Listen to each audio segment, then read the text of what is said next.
और विश्व भर में फैले भगवान बुद्ध के अनुयायियों को बुद्ध पूर्णिमा की बैसाख उत्सव की बहुत बहुत शुभकामनाएं। ये मेरा सौभाग्य है कि मुझे पहले भी इस पवित्र दिन पर आपसे मिलने, आप सभी से आशीर्वाद लेने का अवसर मिलता रहा है।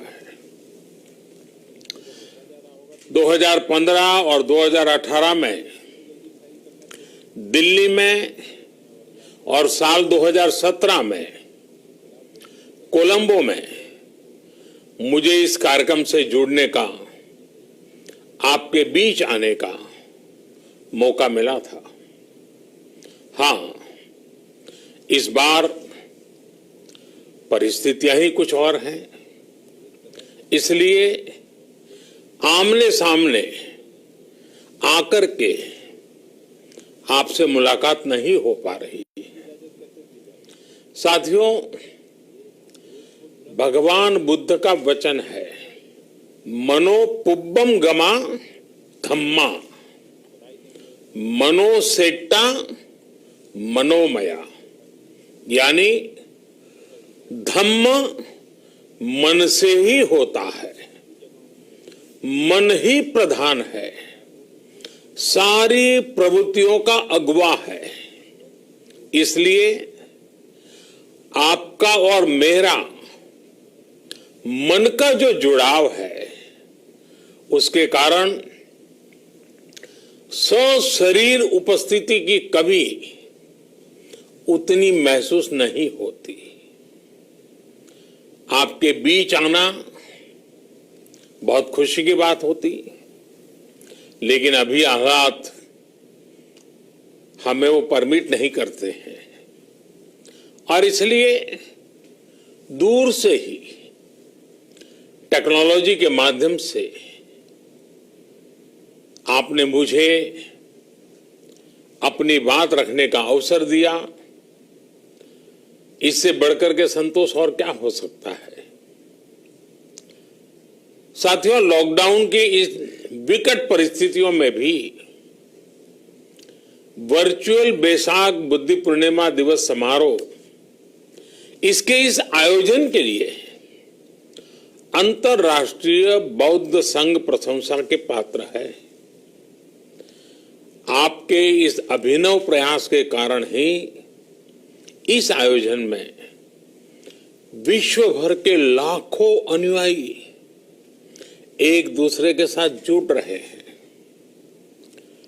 लुम्बिनी, बोधगया, सारनाथ और कुशीनगर के अलावा श्रीलंका के श्री अनुराधापुर स्तूप और वासुदेवा मंदिर में हो रहे समारोहों का इस तरह एकीकरण कितनी अद्भुत कल्पना है, कितना सुंदर दृश्य है।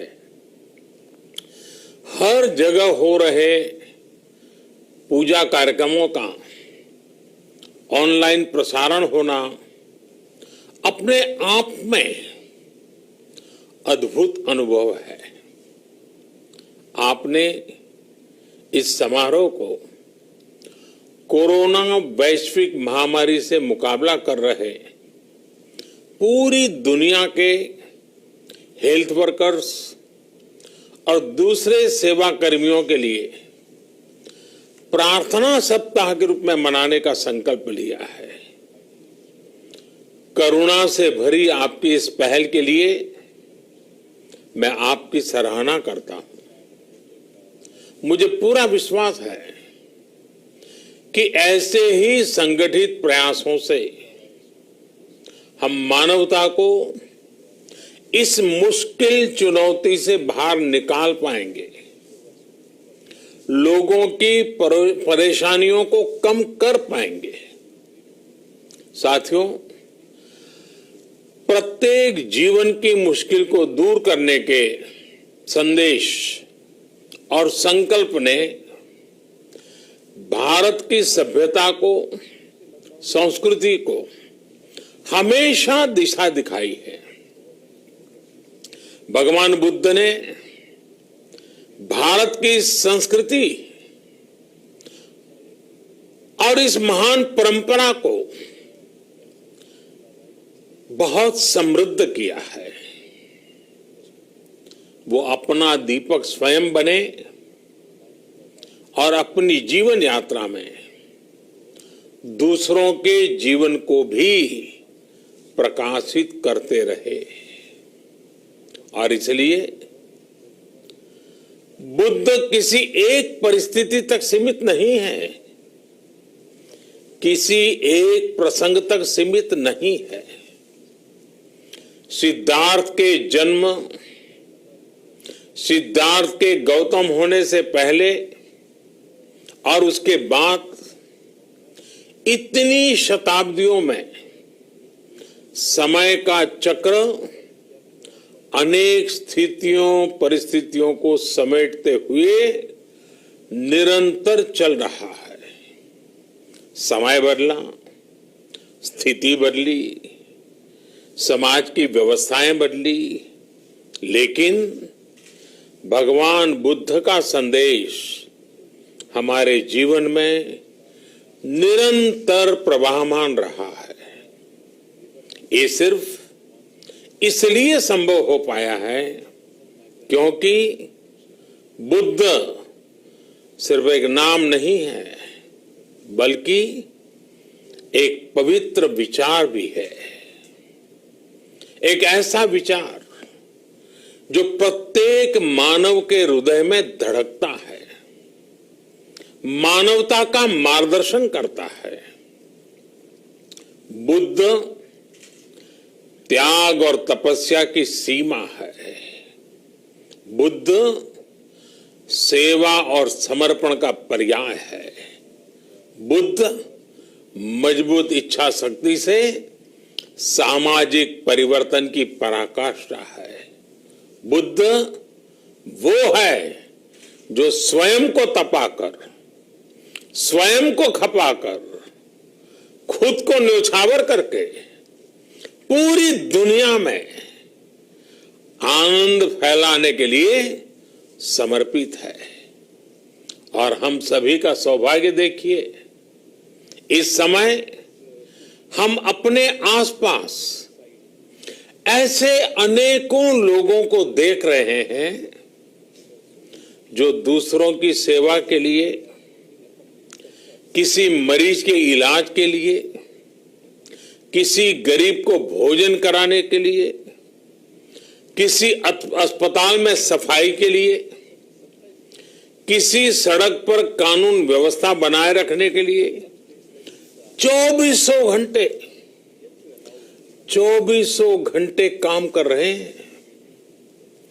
भारत में, भारत के बाहर ऐसा प्रत्येक व्यक्ति, विश्व के हर कोने में ऐसा प्रत्येक व्यक्ति अभिनंदन का पात्र है, नमन का पात्र है।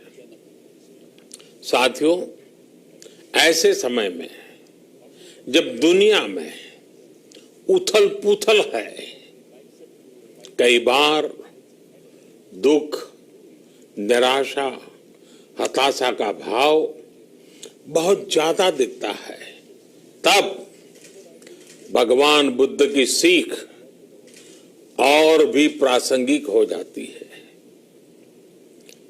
भगवान बुद्ध कहते थे कि मानव को निरंतर ये प्रयास करना चाहिए कि वो कठिन स्थितियों पर विजय प्राप्त करे, उनसे बाहर निकले। थक कर रुक जाना ये विकल्प नहीं हो सकता। आज हम सब भी एक कठिन परिस्थिति से निकलने के लिए निरंतर जुटे हुए हैं, साथ मिलकर काम कर रहे हैं। भगवान बुद्ध के बताए 4 सत्य यानी दया, करुणा, सुख दुख के प्रति समभाव और जो जैसा है उसको उसी रूप में स्वीकारना, ये सत्य निरंतर भारत भूमि की प्रेरणा बने हुए है। आज आप भी देख रहे हैं कि भारत निस्वार्थ भाव से बिना किसी भेद के अपने यहां भी और पूरे विश्व में कहीं भी संकट में घिरे व्यक्ति के साथ पूरी मजबूती से खड़ा है। लाभ हानि, समर्थ असमर्थ से अलग हमारे लिए संकट की ये घड़ी सहायता करने की है। जितना संभव हो मदद का हाथ आगे बढ़ाने की है। यही कारण है कि विश्व के अनेक देशों ने भारत को इस मुश्किल समय में याद किया और भारत ने भी हर जरूरतमंद तक पहुंचने में कोई कसर नहीं छोड़ी है। भारत आज प्रत्येक भारतवासी का जीवन बचाने के लिए हर संभव प्रयास तो कर ही रहा है, अपने वैश्विक दायित्वों का भी उतनी ही गंभीरता से पालन कर रहा है। साथियों, भगवान बुद्ध का एक एक वचन, एक एक उपदेश मानवता की सेवा में भारत की प्रतिबद्धता को मजबूत करता है। बुद्ध भारत के बोध और भारत के आत्मबोध दोनों का प्रतीक है। इसी आत्मबोध के साथ भारत निरंतर पूरी मानवता के लिए, पूरे विश्व के हित में काम कर रहा है और करता रहेगा। भारत की प्रगति हमेशा विश्व की प्रगति में सहायक होगी।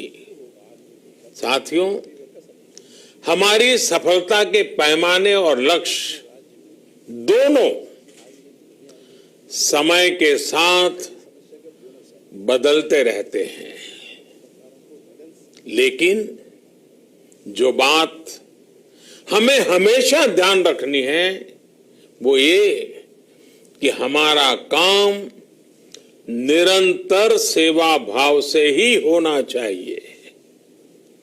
जब दूसरे के लिए करुणा हो, संवेदना हो और सेवा का भाव हो तो ये भावनाएं हमें इतना मजबूत कर देती हैं कि बड़ी से बड़ी चुनौती से आप पार पा सकते हैं।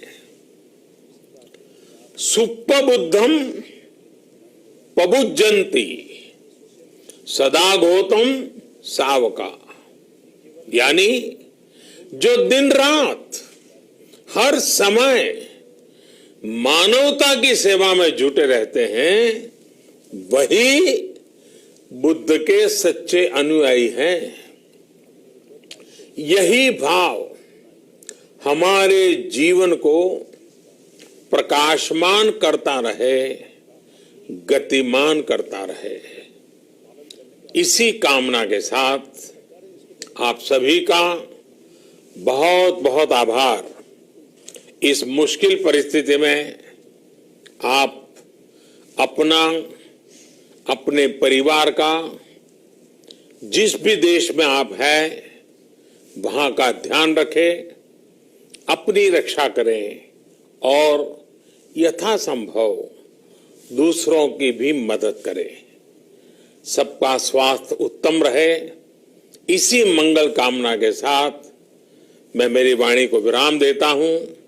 धन्यवाद। सर्वमंगलम।